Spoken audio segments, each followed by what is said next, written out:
here we are, Wednesday morning, midweek in our Firefly ski trip.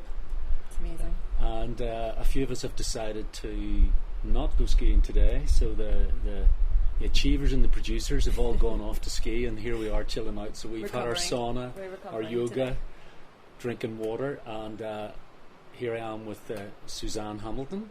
And Suzanne has her private practice in Belfast and started using Firefly probably a couple of years ago, maybe, would it be? Yeah. Something like that? Yeah. And then became a Firefly ambassador. Yes. So maybe we could talk a little bit about when do you choose to use custom-made foot orthoses or an OTC for patient care? I would tend to use the custom orthoses the majority of the time in private practice. I would see a lot of athletes from various different sports. So for me, one of the big questions is, what footwear are you putting the orthoses into? So it could vary from a walking boot to a trainer to a soccer boot, a cycling shoe, and therefore most of the time custom fit orthoses give me the flexibility to design a bespoke device to fit in that footwear. The other big thing that really brought me into using custom devices with Firefly was just the choice of materials, from shell materials, because of different flexibilities and stiffnesses, and some of the material and top covers that were available to allow me to make a really unique device depending on what presentation was coming into the clinic. Okay, fantastic. But then what makes you decide to use an OTC? How do you determine, for this patient I'll go OTC? Like, I'll give you an example. Like, say in our clinic, in our Firefly Foot and Ankle clinics, which are based in Republic of Ireland, Northern Ireland too, we, around about 2008, 2009, after the financial sort of crash, introduced a very simple OTC range of products. And it was a semi-flexible polypropylene shell, sort of set to an average arch height, and then we could add like 3mm heel lifts, and we had a soft sort of pour-on or EVA full-length top cover. But what we found, or what I find, is that some patients then get this, and we would prescribe it maybe for what we would consider pathologies that are not that serious. So it's not an adult acquired flat foot, it's somebody that's just overwalked a little bit, they've done a little bit much, they've got a little plantar heel pain or a little medial arch pain, so we'll go for this OTC device. Or I would use it for maybe teenage kids, and I think they're growing. Yeah. But what I find is that a lot of people then think, I've tried custom-made devices, even though you've told them it's an OTC. Yes. And it doesn't have a deep heel cup. No. I can't design a medial flange, a lateral flange. I can't use different shell materials to give different stiffness characteristics. So that's kind of, now what I'm finding is that we still have OTCs, but we don't use them very much now, because people come to our clinics, they expect the best they can get, which is, in our opinion, the custom-made device. Yeah, and that's what Firefly offers, that premium quality orthotic. And certainly a lot of athletes I'm seeing, they need a device that's going to be durable. They need one that's going to be high quality, that's going to withstand the stress of the demands of their sport, putting it through. But I would agree with you, certainly off-the-shelf devices I would use a lot just as an initial introductory device for a lot of clients, just to see how they respond to orthotic therapy. Again, if it's just going to be a short-term relief, it's brilliant from a cost-effective point of view, but majority of clients with the slightly more complex pathologies using that custom orthotic, so you can really tailor the prescription to exactly what they need. It's interesting now. It just made me suddenly think of when I first started working in Musgrave Park Hospital a number of years ago, along with Michael Cullen, who was the sports medicine physician, and then a team of physios. What we did then was that the physios were seeing the patients and fitting them with OTCs. And if they got any type of response that was favourable, they then referred to the podiatrist, who then prescribed the custom-made devices. And the concept was that they were more durable. Yes. I think I would probably also argue they're more effective, but that would be there's a whole debate to be had on that. Yes. And the pros and cons of whether you do go custom or OTC.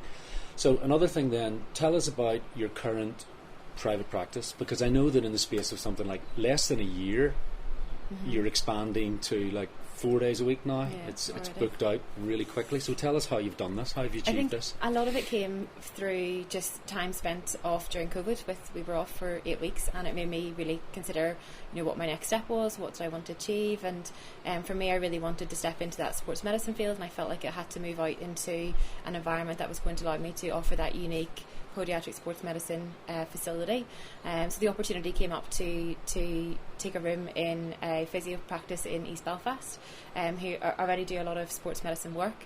So there's a fantastic team there, and just sharing the facility, so we have a shared reception.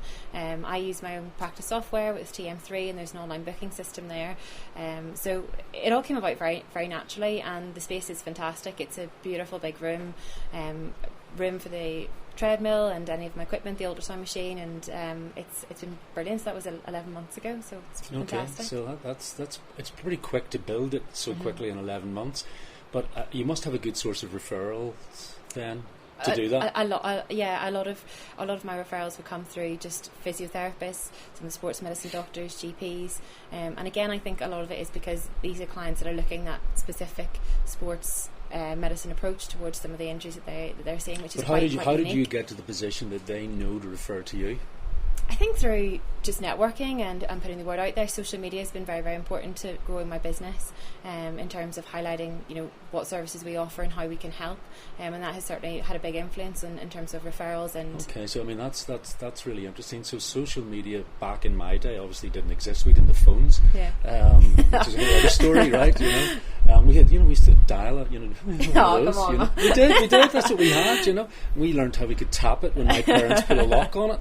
That's a whole other story. That's a whole different story. So yeah, I know that you're proactive on social media, and I kind of watch it from a distance, and I can see that there's a whole thing happening with the younger generation of pods that intrigues me, and it's quite exciting. And I know we're going to do a little recording in a moment for your clinical business. It's a fantastic tool to really help. I think us as a profession show members of the general public and other clinicians exactly what we see and what we treat, and sometimes the nice way to do that is through case histories and certain scenarios and situations that people can relate to, and it's been fantastic. It's worked really well.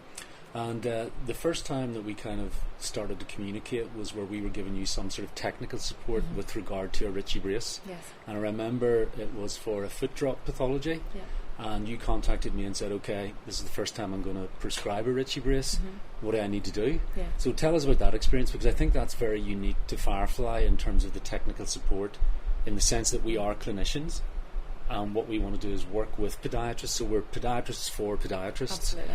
So tell us about your experience. So I had a lady came into the clinic who had been experiencing a number of falls, and she had been through a lot of referrals for imaging, and she'd been seen by the neurologist and had been diagnosed with a foot drop. And she was a very active lady. She enjoyed hiking, but she was having...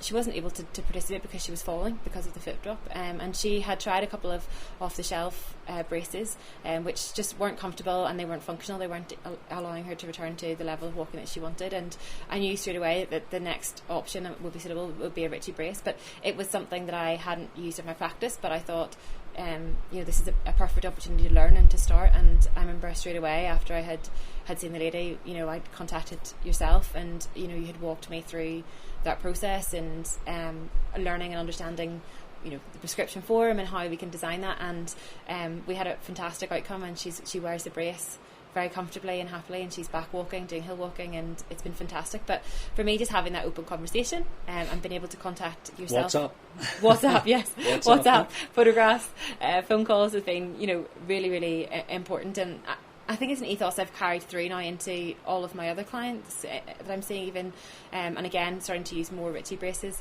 reaching out for yourselves for that support, and I guess education. It's a learning experience, and it's been fantastic, and I'm really, really grateful for the service that you provide as a clinic. Okay, well, thank you very much.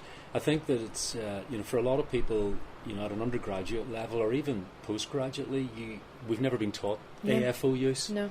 And suddenly it's daunting because it is more complex. You're dealing with more complex hindfoot and ankle pathologies. And, it's like, well, what do I do with this? And what do I do when there's a problem? Yeah. And, I think for me, the experience you're describing is exactly what I did with Doug Ritchie myself.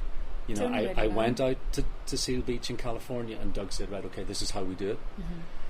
So I suppose really, Firefly's there to support podiatrists, and for those that are listening, don't hesitate to reach out, email, phone, WhatsApp, and we'll help you. And there's so many platforms that you can reach out through to yourselves, and there's always a speedy response, and I've always been grateful for that support that we've had. Okay, well look, I think maybe we'll wrap it up for the moment now and go and enjoy the sunshine. Yes, absolutely. Get back in Okay, the sun. so thanks very much, Suzanne. Thanks, Martin. Okay, cheers.